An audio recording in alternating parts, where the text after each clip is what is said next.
to my panelists, Kate, Alexi, Sean, and Jamal. Please share your name, where you're from, and one fun fact about you. Let's start with Alexi. We'll go then to Sean, Kate, and end with Jamal, please. Thanks, Danielle. My name's Alexi. I'm from the US, from New Mexico. Fun fact about me is that I played on 2 Ultimate Frisbee national teams in Kenya and Mozambique. Wowee, excellent. Sean. Sure. Hi, everyone. My name is Shan Yu, and I was born and raised in China, but I came to the US when I was 16. And one fun fact about me was that I'm the only child. Excellent. Thanks, Jan. Kate. Hi, everyone. My name's Kate. I grew up in Portland, Oregon, but most recently I'm coming from Chicago, Illinois. I think a fun fact about me that's Stanford related is the only place I had been prior to arriving to campus was the Stanford golf course for a cross-country meet when I was in high school. Crazy. Excellent. How about you, Jamal? Hi, everyone. My name is Jamal Madney, born and raised in Los Angeles, and that's where I currently reside. Fun fact about me, I got married 3 days before the global shutdown with COVID-19, so squeezed in my wedding just in time. And during the program. And during the program. Can't forget that part. Excellent. Thank you, everyone, for those great introductions. So let's get this started. I want to get kicked off with what initially led you to pursue a postgraduate management degree at this time in your careers. Who would like to get started? No pressure. I will call. All right, Alexi. Happy to jump in.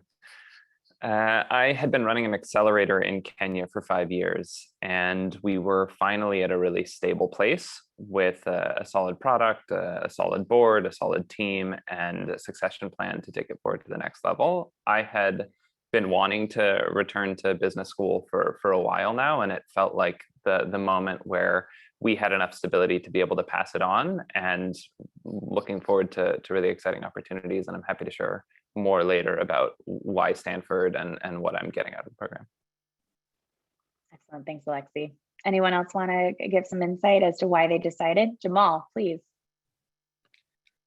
So I'm an engineer by trade, and I spent 10 years in aerospace and biotech, and most recently was in engineering and business development, and then was director of tech strategy for Boeing before coming to the GSB. And the decision was really centered around the fact that I felt I reached an inflection point in my career where, in terms of learning and exposure and growth, I really felt I got a lot out of the first 10 years of my career, and I needed to make a decision of whether I wanted to continue to pursue a corporate career and really climb the ladder, or take a strategic pivot and really think about the possibility of entrepreneurship, which is something I always wanted to do from a very early age, and it just felt like the right time in my life, professionally as well as personally, to make that jump. Excellent. Ladies, do either of you want to add something? Please, Kate, and then I'll go ahead and move forward. Yeah, so for me, it was 2 reasons, and I'll echo a little of what Jamal said. I mean, there was a professional reason and a personal reason. So personally, I have 2 young kids, and my husband are here with me on campus. And given their age, it was like a perfect time to kind of uproot the family for a 1-year experience. And then professionally, my background is not traditional. I come from education. So I had a lot of on-the-ground experience, but didn't necessarily have the business language to put with the real-life leadership experience I had.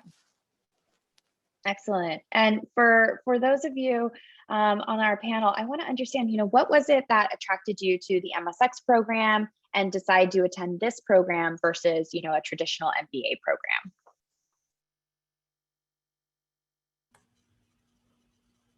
I guess I can jump to that question. So I actually received my MBA earlier on, right after I graduated from my undergrad. So, and then it's been a while, and also I pivoted from public accounting to investing. So over the past few years, I have managed a venture capital fund in China. And from time to time, where I receive a lot of questions or from founders and managers from my portfolio companies, just for my opinion or guidance on just a wide range of issues, from strategy, from marketing, from production and all that. So I wish I could know more, and it was it came clear to me that I needed to continue learning and also to recalibrate my knowledge and skills. So that was kind of time and for me to rethink about going back to school. Yeah. Thanks, Shan. For those of you who did not formerly have an MBA, what made you decide the MSx program versus the traditional MBA route?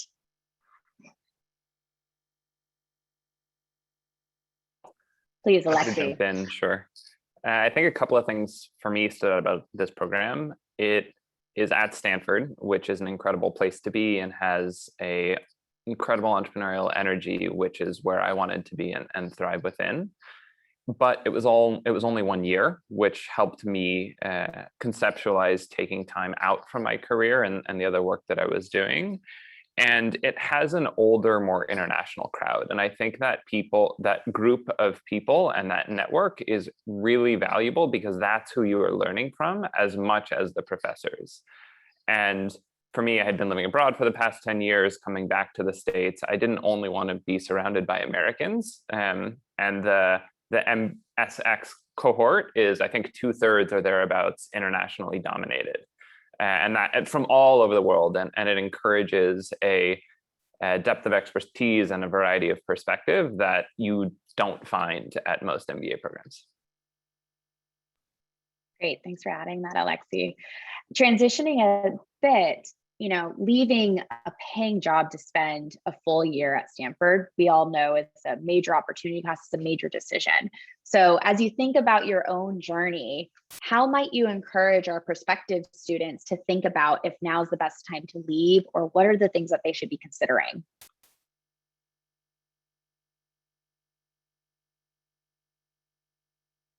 Please kick us off, Jamal, and then we'll go to Kate. I think career-wise, I can speak from personal experience that, in many ways, coming from a corporate environment, your career is much like a surfer. It's sort of you catch a wave and then you sort of ride that out and then you catch the next wave and so on and so forth. And so for me, it was a question of, how many waves did I catch in my career, and how much learning and what was sort of the value of those experiences, and was I sort of in the middle of waves? Because if you're sort of riding a wave right now with an organization or in your career where there's still room to grow, there's room to learn, you have a really nice network internally, you're seeing a trajectory for yourself, then I would argue there's probably a deeper discussion to be had of whether you want to return. But if you find yourself sort of in between waves and your level of excitement for that next wave being something of is this something that I've already kind of done and experienced, or is this going to be sort of something new, then I think there's sort of an opportunity to really look at a degree like this. And I think the other way to kind of think about it, in business school, it's all about the frameworks. And one framework to kind of think about is, in terms of your strategic pivot, what is the scope and what is the specificity? If you're thinking about making the change, what is the scope of that change? Is it sort of narrow in nature, or is it a little bit more broad? And what's the specificity of that change? Do you have an idea exactly of what you want that change to be, and it's sort of one idea? Or do you have 3 or 4 or 5 ideas of what that change could be? And I would argue that if the scope is wider and the specificity is wider, then you're really a candidate, a serious candidate for considering a program such as this. Fantastic. Thanks, Jamal. Kate, please. I very much viewed this year and this program as an investment in myself. And similar to what Jamal mentioned, I found myself at a point where I wanted to test a number of different hypotheses about what I wanted next in my career. And so one of my professors in class yesterday actually referred to it as being at a middle in terms of your career. And I think that was a really true statement in terms of explaining where I was. I could have stayed where I was and been incredibly happy and had time or opportunities to grow, but I also had this kind of what else is out there thought and wanted to really explore that piece as well. Fantastic. Thanks for adding that, Kate. I appreciate it. Moving forward, Jamal, I want to ask you the big question. You ready for this? Why is it worth it? And Jamal, what did you get out of it? So yeah, the answer to both questions briefly is yes, and a ton. But I will go deeper. Of course, what did I get out of it? For me, it was a lot of pillars that I can use moving forward in my life. And in many ways, this is a program that isn't necessarily just designed for setting yourself up for success professionally in terms of your next step, but it's really more about a life design of how do you want the second half of your life to look like professionally, personally, and how do you sort of integrate that into one unified lifestyle.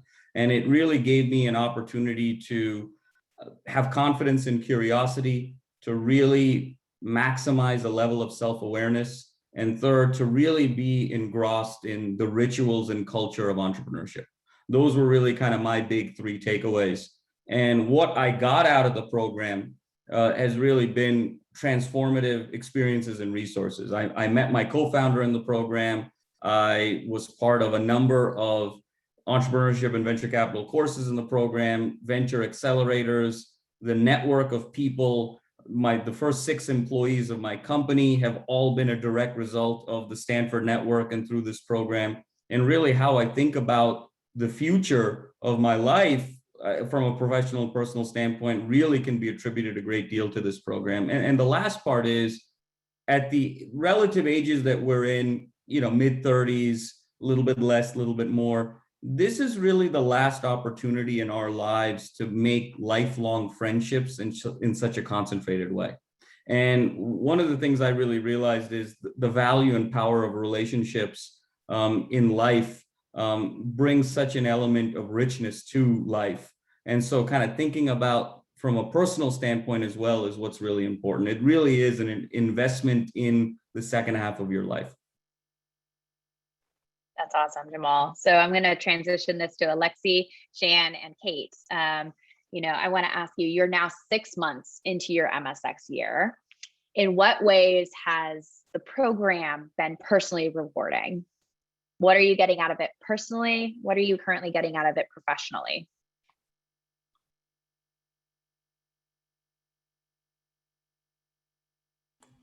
Shan, let's start with you and then we'll go to Alexi. Sure. Yeah. So personally, definitely, you find yourself surrounded and, challenged by the smartest, the brightest cohort. And, our cohort is very diverse, as mentioned by Alexi earlier. And so they have rich, different cultural backgrounds with rich experience from different industries. So personally, you just feel like, you're intellectually challenged every day. And also the professors, Stanford has the most comprehensive curriculums on entrepreneurship and as well as venture capital, and which, are 2 areas where I'm very passionate about. So professionally, you have the deep connections with your professors, as well as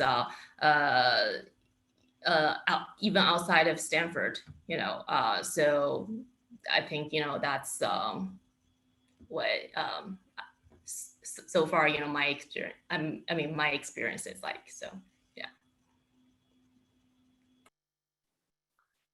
To add on Lexi. to what Jamal and Shan said, they already spoke about the people. I think that's an incredible personal benefit that I see, that I'm already getting out of it, connections that will stay for the rest of my life, have places and people to go visit all over the world, which will be very fun when I have kids and want to go visit friends.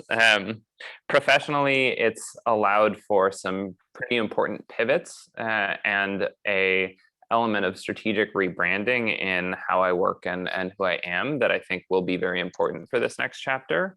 It's allowed for an incredible depth of connections, and your ability to reach out to people here at Stanford is, and people's likelihood of response is astronomical, right? So just coming from a Stanford EDU address, just saying, hey, I'm a Stanford student, I want to talk to you about X, we can get on the phone or on Zoom almost anyone in the world. And that's astounding. There's a student here who we've been organizing trips to various sort of billionaires' houses to meet them and understand their careers and backgrounds. There's industry leaders. We have a MSx chat that one of our cohort members organized, I think in a week or two, with the CEO of BP. And so it's that level of connection that you have access to, and you can just reach out to people, you know. Investors, either through classes. I mean, if you're in the entrepreneurial world, a lot of VCs are professors. And so either talking directly to them or asking them for other connections, you can build up a pretty strong potential investor base for when you want to raise. I know a number of startups actually leave the business school with capital raised. So that's just to say that the access here is unparalleled. Thank you for that, both of you. I'm going to ask this question specifically of Alexi and Jamal, and then Kate and Shan, you're going to be up next. So Alexi and Jamal, can you tell us a little bit about how GSB has enabled your entrepreneurial journey? And do you believe that you could have achieved that in a part-time program? Got to start it, Alexi. I'll jump in first because Jamal's ahead of me. So I would say there's the people side and there's the curricular side. The people side, it is rare to find someone that isn't thinking about some idea or another, that isn't collaborating or talking with another student about some project or some entrepreneurial venture. Now, not all of those get started, but the buzz around it enables conversations that can lead to a co-founder, like what Jamal found, or can lead to people starting their company by themselves. The curricular side of it is there's a number of classes that enable you to focus on your business and learn some best practices in real time. Both here at the business school, as well as at the design school and in the engineering school. And they're all really incredible, both in providing you mentors and providing you some tools to how to do customer interviews, a forcing function on accountability to like, you are actually going to learn about and launch this business over the next 3 months. This is what it looks like to, interview 100 people, build an MVP and go. And that means that through class, you can get a pretty intensive view on whether a business idea, whether a person that you want to work with is the right fit for you, or whether you want to and need to keep looking. And because there are these classes sort of every quarter throughout the year, it also enables testing of multiple ideas. Awesome. Alexi, that was great. Jamal, what do you have to add, please? Alexi, Alexi puts the bar really high. I'm not sure if there's a ton more to add. What I will say is that there's a perception about Stanford and how it sort of eats, breathes, and sleeps entrepreneurship. And I can certainly tell you that firsthand that is very true. And that is really kind of central to the ethos of this entire ecosystem. I was fortunate enough to take entrepreneurship classes at the business school, at the engineering school, at the design school that Alexi described. But I'll share kind of two adjacent experiences. One was independent research. There's sort of the opportunity for you to design your own course and design your own research around an investigative topic.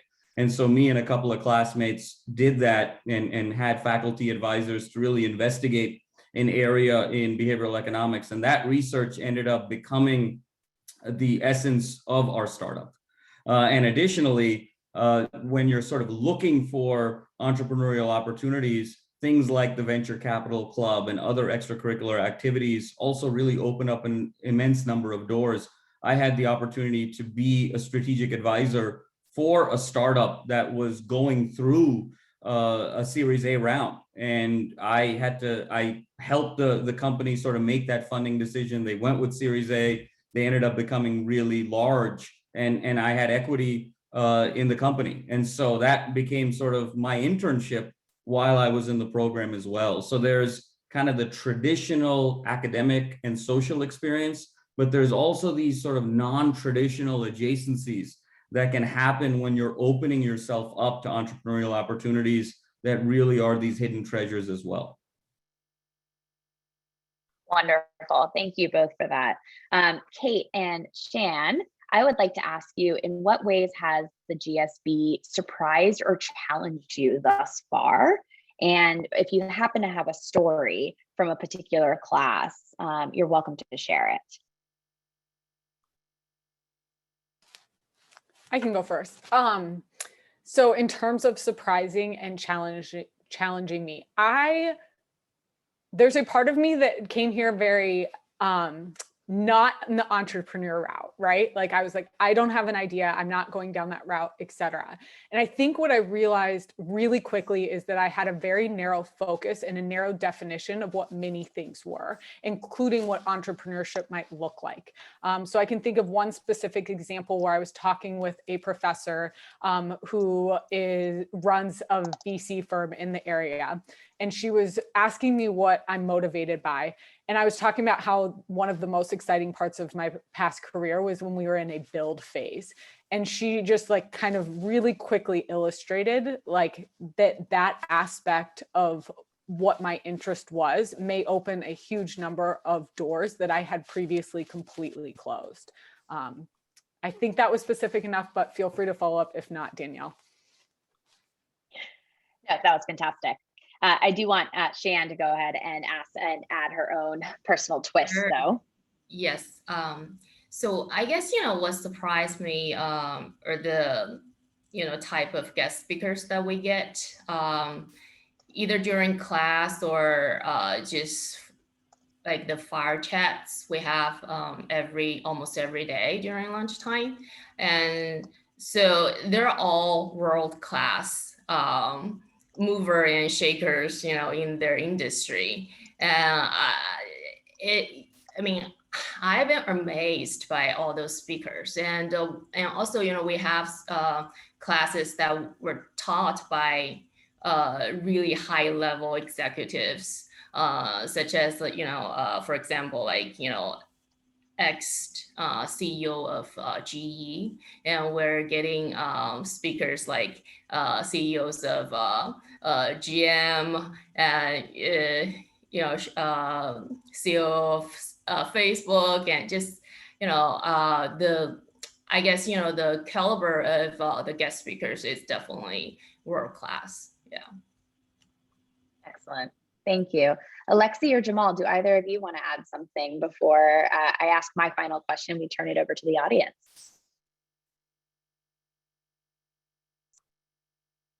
All right.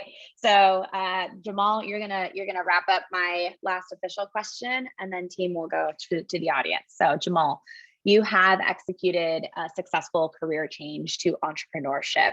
So what guidance would you provide to our students and our prospective students that are pursuing a career change during their MSx year? I think it's important to come to Stanford with somewhat of a plan. In many ways, I equate coming to Stanford like a child going to Disneyland. And when you're sort of a family going to Disneyland, if you sort of limit yourself in terms of, I only want to go on this ride or in this land, you'll have a very sort of scripted experience that it's what you're looking for, but you're going to miss out on the magic and the serendipity of the environment. But if you come with no plan at all and kind of let the crowd take you where it goes, there's just so much here that you'll have a wonderful breadth of experiences, which you'll probably be back to where you started a year from now in terms of kind of the same level of questions. And so what I would say is come with 4 to 5 hypotheses or 4 to 5 plans in terms of how you want to see the future, and use each quarter to sort of test those hypotheses. And the goal should be to go from that 4 or 5 down to the one thing that you want to do after the program, and use the year as the journey.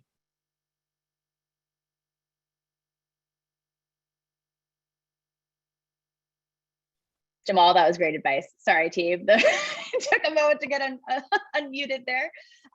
Fantastic, great ending there from my official question. So I'm officially turning it over to our audience. So let's start off. Maybe Kate, you can answer this one. From Gaurav, who's asked, how demanding has the program been so far on your families? That is a great question. So I would say very demanding, but in an exciting way. And so I will say I have a very supportive partner in this process. And although he is working full time, he has taken the lead in terms of dropping and picking up our kids from school. And we had that conversation before I joined the program.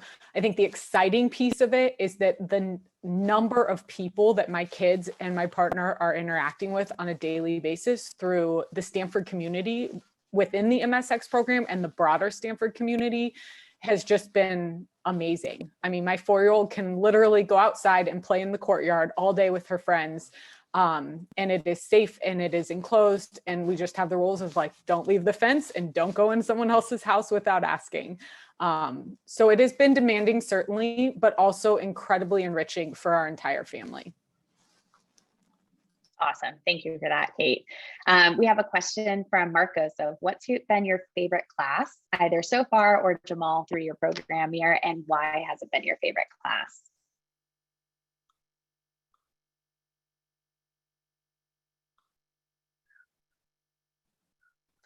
Alexi, you first. Yeah, sure. There are too many to count, so I'm gonna throw out a few.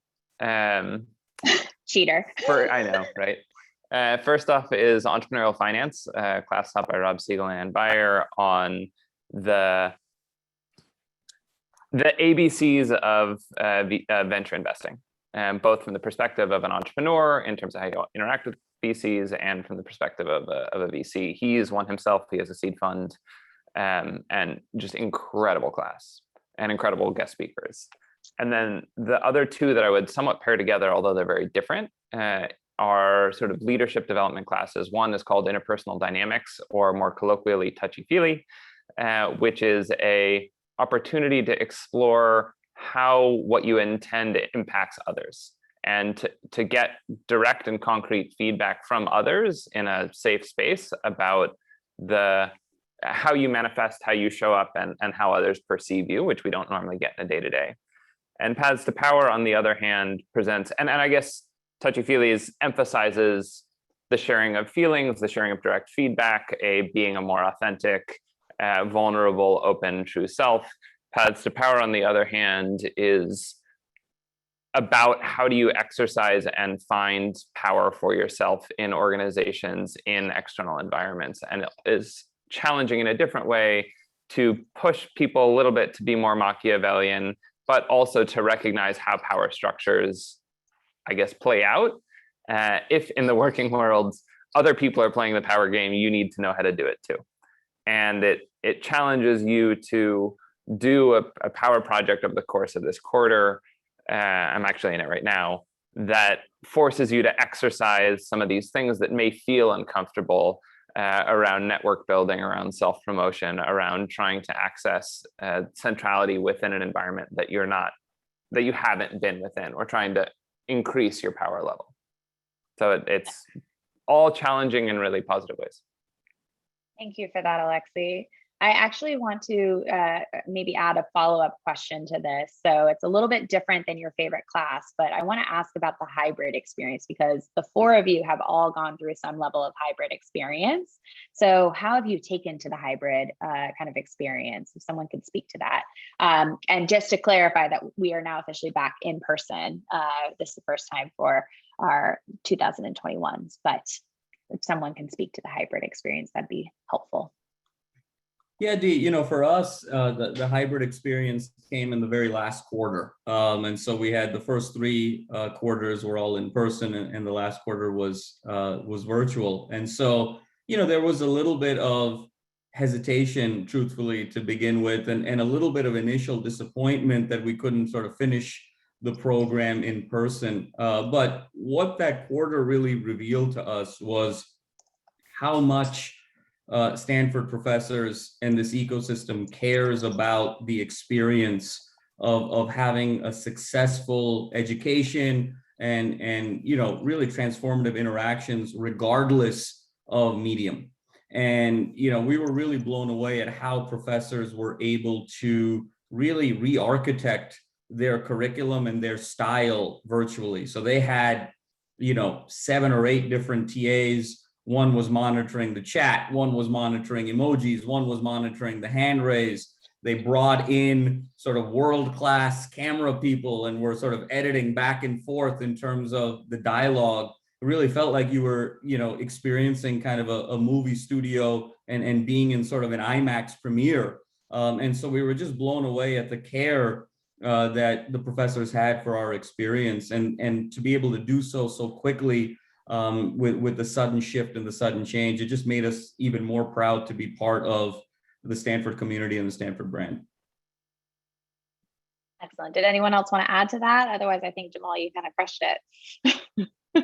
That echoes a lot of what the three of us have talked about in the last few weeks.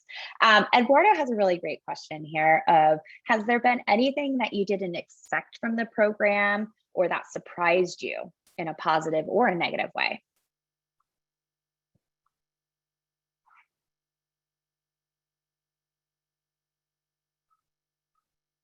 Alexi, you first.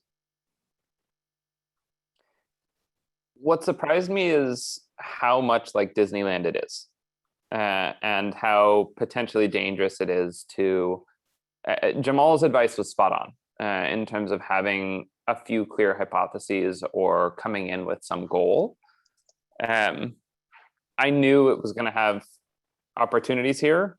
The number of directions that you can be pulled in is so high. And alongside of that, I, as someone who suffers from FOMO, there's some challenges inherent in that, and classes you miss and parties you miss because you're studying for classes or other activity. You just can't do everything. And I think that's both a enriching experience and has a downside that if you prepare and sort of know why you're there, you can get more out of. But I think that's been the most surprising and to some extent challenging part.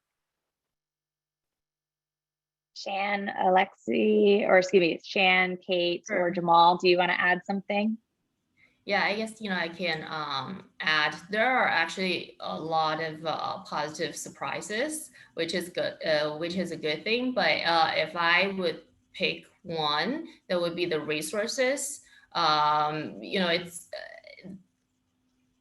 There are a lot of clubs, and also like for instance, like Center of Entrepreneurial Studio, or Center of Social Innovations. So all those organizations that provide opportunities where you can test out your ideas, your products, your just very low risk opportunities that you can really try things out. So, and also like the resources that we have mentioned, it's just incredible. Kate, please. Yeah, this was alluded to earlier, but I think it's worth even mentioning again. It's just how easy it is to get a yes. whether that's through a cold email or time alone, one-on-one with a professor or a guest speaker who comes to class and just casually gives you, everyone in the class, their email address and says, reach out to me. It has been remarkable how many doors can open in terms of meeting new people by virtue of the Stanford affiliation, but also by virtue of being a student. So thank you. Jamal. The only thing I'd add as someone who's now finished the program is I was very surprised at how much the education has stayed with me and how much I have tapped back into it, even now a year removed. And that will continue to be the case in the future. I think there's sort of a perception that, you come for a year, it's very intense, you get everything you need, and then you sort of go on this new path. But I think of this program as more of a subscription. You're there for a year, but then you're constantly resubscribing to different professors, courses, ideas, your network, your colleagues, and you're essentially getting a subscription for life from a place as unique as Stanford. Great, thank you, Jamal and team. So I'm gonna request that for this last 5 minutes that we do rapid fire. So shortest answer possible to some of these questions so we can knock them out here. So Gabrielle is a non-traditional candidate, dual specialty in public health and forensics, not interested in entrepreneurship and tech. Is Stanford a right fit for her? Thumbs up. Kate? Yes, I'm a similar non-traditional background, so I'd say absolutely. Jamal, his co-founder, is actually a non-traditional background as well. Did anyone explore LBS or MIT? And okay, so we have 3 out of 4, and you chose MSx. Jamal, you and I were talking about MIT the other day. 10 words or less. Just the unique variety of the cohort you'll get. MIT and LBS, it's more kind of engineering, finance, consulting. You get that at Stanford, but you get so many other sort of elements and personalities. Great. To what extent do you interact with the 2-year MBA students, and how has the interaction been? Well, they're off campus right now doing their internships between year 1 and year 2, but I would say all of our electives are with mostly MBA 2s, but they're also at the same campus. So I would say the interaction's high. All right, everyone echoes that one. How did you approach the what matters most to you and why essay question? I think, self-reflection, just to start with, how did you come this long way till like today, and where you want to go in the future? So a lot of reflection. Yeah. Alexei? Just to add to that, I think a helpful reflective question is what are the peaks in your life, and what does that tell you about what you've liked? And what are the valleys in your life, the times when you've been unhappiest, and what does that tell you that you were not honoring? And both of those speak to when are the moments in your life that you have been happiest and most fulfilled and most thriving. And at least for me, there's a guiding thread there that speaks to who I am at my core. I would just add, I would add to iterate, write something, leave it for a little bit, and come back and see how it sits. Yeah, don't try to write it the night before.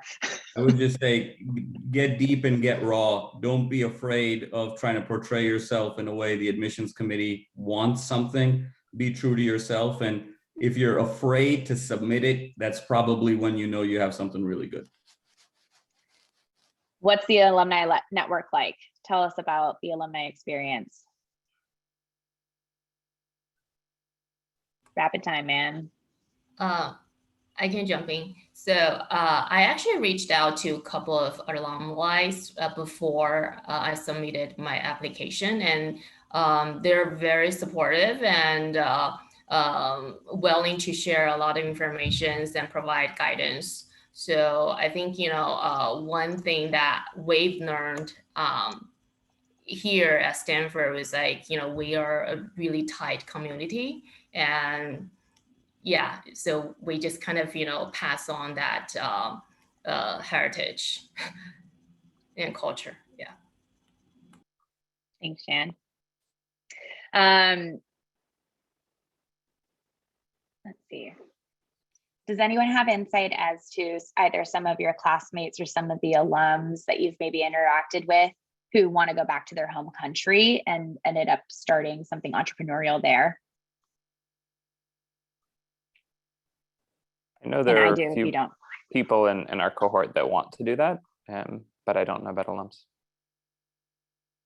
Yeah, I mean, we had a classmate from the Ukraine that went back and started her own venture capital fund and incubator. And in many ways, a sweet spot of this program is exactly that: the international applicant that wants to take the learnings from Stanford and go back and apply it to their home country and really use that brand and network to stand out.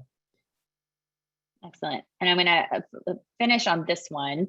And then those of you will go ahead and dismiss the panel, and I'm happy to stay on for a few extra minutes to answer these last minute questions. But final ones, how does Stanford help with networking to find your appropriate career and job?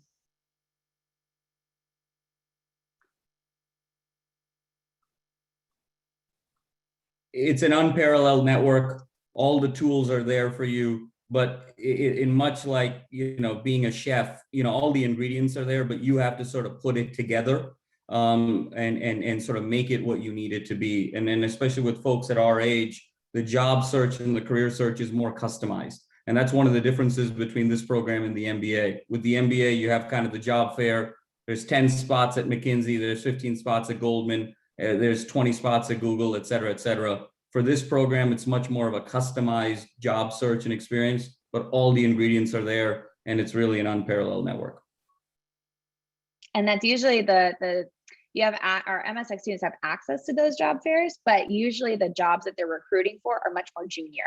Versus because we are a program for mid-career professionals, you come with experience. So oftentimes you're not interested in a junior associate position. You're looking for more of a senior leadership and director type level, or, founder CEOs here. So thank you for that, Jamal. And thank you to our wonderful panelists. I'm going to do the official golf clap on behalf of everyone that's joined us. You guys were all fantastic. Good luck with classes this afternoon, team. Jamal, good luck, with your biz this afternoon. But I just want to say thank you so much for joining us. And it was really a pleasure to hear all of your answers. And we're getting a lot of love in the chat. So thank you, everyone. And I appreciate all of you joining us today. So I'm going to go ahead and stop this recording.